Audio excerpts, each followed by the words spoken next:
Chaque jour, Charles et Carole vous présentent la leçon de l'école du sabbat.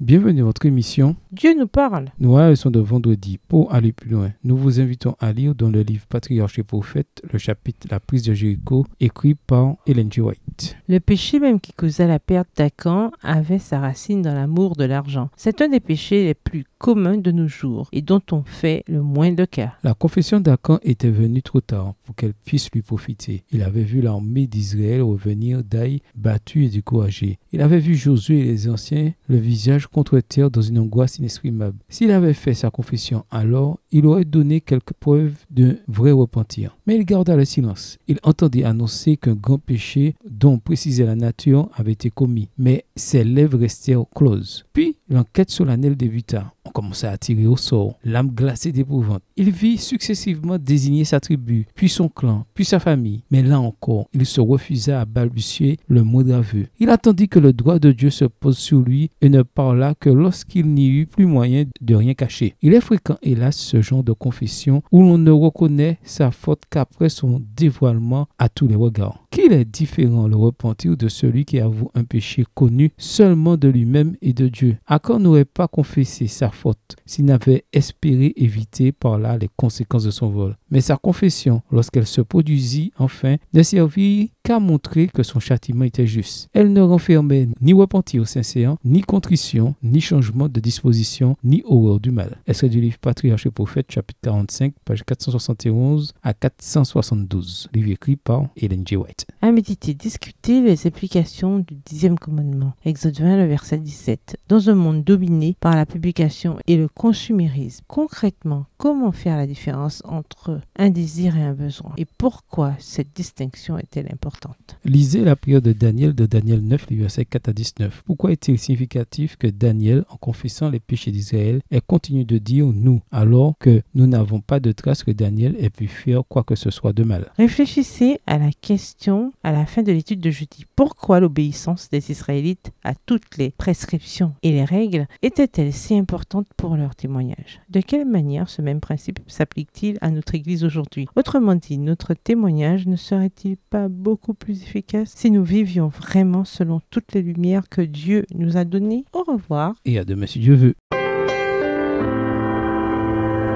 Dieu nous parle. Chaque jour, Charles et Carole vous présentent la leçon de l'école du sabbat.